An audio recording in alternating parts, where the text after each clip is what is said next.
Halo teman-teman semuanya, salam sejahtera untuk kita semua. Hari ini kita akan belajar mengenai Modularity in Processing. Modularity in Programming, atau disebutnya dengan modular, adalah suatu teknik pemrograman di mana program yang cukup besar atau yang memiliki kode program yang banyak dapat dibagi-bagi menjadi beberapa bagian program yang lebih kecil, sehingga akan mudah dipahami dan dapat digunakan kembali, baik untuk program itu sendiri maupun program lain yang memiliki proses yang lama.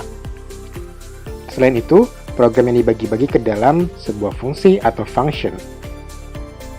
Kelebihan modularity in programming yaitu adalah kode program lebih pendek, mudah dibaca dan dimengerti, mudah didokumentasi, mengurangi kesalahan dan mudah mencari kesalahan, serta kesalahan yang terjadi bersifat lokal ketika proses running atau compile. Berikut contohnya. Contoh program ini adalah yaitu di mana kita memiliki program pertama yang memiliki 25 baris kode. Pada baris kode 1 hingga 4, kita deklarasikan sebuah variabel dengan tipe data float, yaitu adalah x bernilai 0, y bernilai 0, xspeed bernilai 5, dan yspeed bernilai 2.3 atau 2,3. Selanjutnya kita deklarasikan sebuah fungsi utama yaitu setup, yaitu adalah size 300-300. Ini menandakan bahwa kita memiliki jendela yang memiliki tinggi dan lebar yaitu ada 300 x 300 pixel.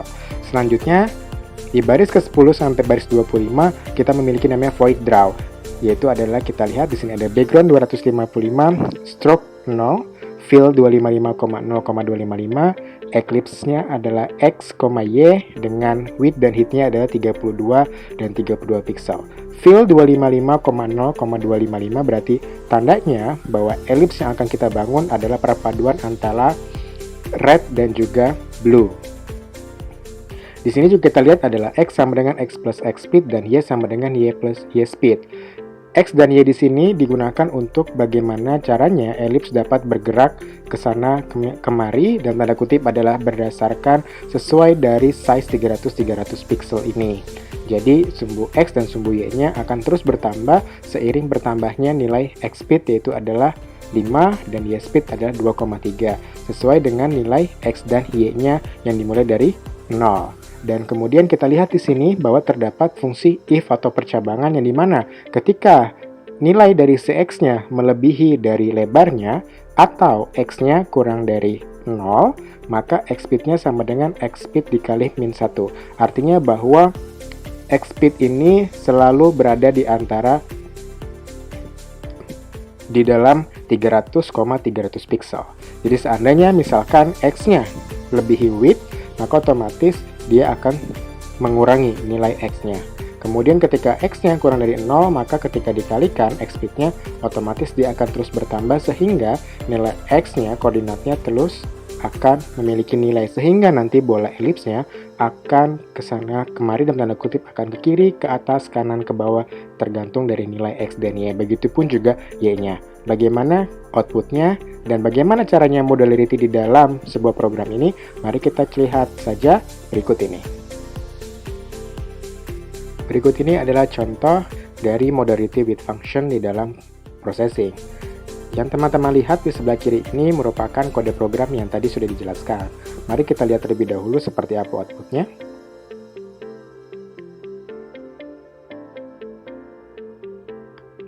Outputnya adalah berarti sebuah elips atau bola yang memantul dari atas ke kiri, ke kanan, atau ke bawah sesuai dengan nilai dari x speed-nya dan juga y speed-nya. Yang dimana bahwa jika x-nya lebih dari width atau y-nya lebih dari height dan atau x-nya kurang dari 0 dan y-nya kurang dari 0, maka dia akan melakukan perulangan mengubah nilai x speed-nya yang dimana akan dikali min 1. Seandainya misalkan min 1 dikali min 1 otomatis adalah jadinya 1. Sehingga y0 ini ditambah terus menerus sampai bola ini keluar. Sehingga nanti misalkan di sini layer 1, dia terus menerus sampai sehingga dia x-nya jadi 1, 2, 3 dan seterusnya. Dan bagaimana maksud dari modularity dibagi-bagi adalah bahwa di dalam void draw ini, ya kita keluar dulu. Di dalam modularity ini yaitu adalah setup dan draw ini dapat dipecah dibagi-bagi. Ini hanya saja baru 1 bola. Bagaimana seandainya kalau kita memiliki 3 atau 4 bola, bahkan banyak bola seperti itu. Atau misalkan turun salju dan lain-lain diibaratkan dengan sebuah elips. Maka di sini dapat kita pecah. Deklarasinya tetap itu adalah float X-nya. Mari kita buat 0 dulu. Float Y-nya adalah 0. Dan float X speed adalah 5. Dan float Y speed sama dengan 2,3. Untuk void setup tidak mengalami perubahan.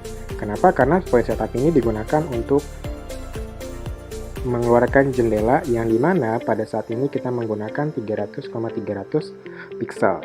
Nah, dapat dilihat di sini bahwa void draw itu tetap dilakukan, dibuat karena digunakan untuk memanggil function di bawahnya.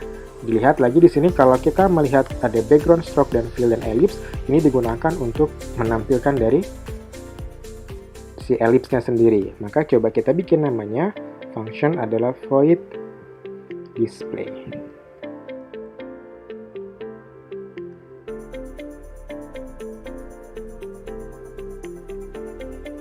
Biarkan background warna putih di dalam void draw. Maka kita masukkan di sini stroke-nya adalah 0, digunakan untuk garis tepi berwarna hitam. Fill-nya adalah 255,0,255. Dan ellipse-nya adalah dimana sesuai dengan pergerakan dari X, Y, dan width dan height-nya tetap sebesar 32,32 pixel untuk void display-nya. Kemudian bagaimana untuk melihat pergerakannya? Yaitu adalah void move.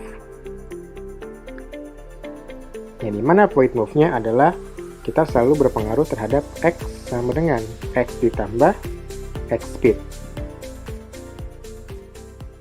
Dan Y sama dengan Y plus Y speed. Ini mana berarti nilai X dan Y ini akan selalu bertambah dan dibatasi dari percabangan di sini, sehingga bola akan terus berada di dalam sebuah jendela. Dan void di sini adalah digunakan untuk void check.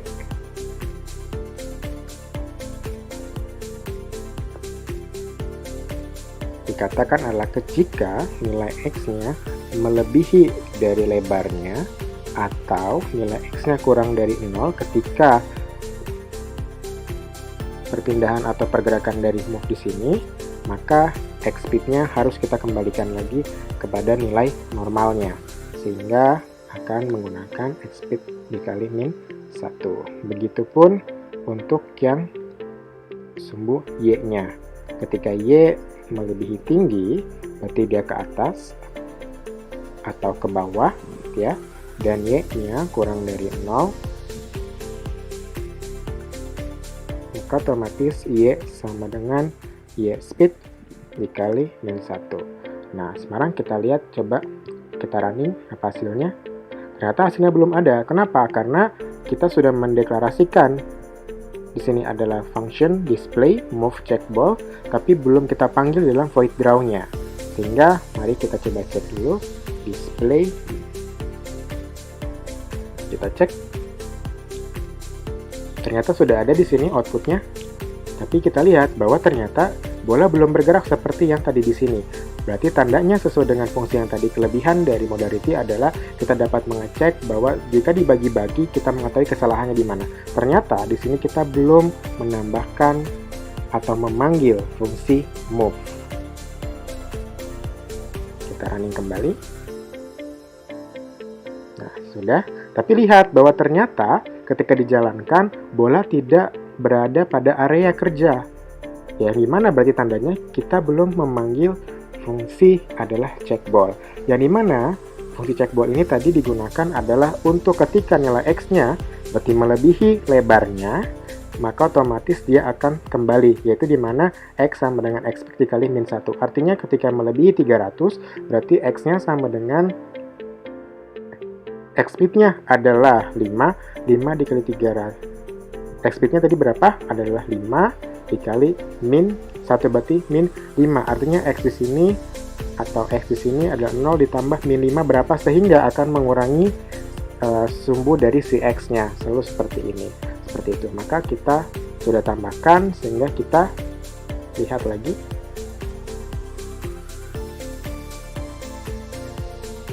Nah, seperti itu.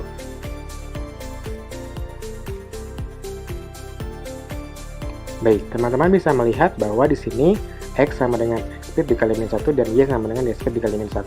Artinya kita merubah nilai X-nya. Sehingga tadi ketika kita jalankan, dia tidak memantul. Tapi ketika dia sudah melewati batas, dia akan turun ke sini dan terus akan kembali naik seperti itu. Jadi yang berubah adalah X dan Y-nya. Nah, bagaimana caranya memantul? Kalau untuk memantul berarti yang kita ubah adalah nilai X speed-nya dan juga nilai Y speed-nya. Sehingga dia akan memantul. Karena yang diubah adalah nilai X speed-nya dan juga Y speed-nya. Sehingga X speed sini akan mempengaruhi nilai X dan Y, di mana dimulai dari 0 dan 0. Semoga penjelasan dari contoh program ini dapat membantu teman-teman memahami.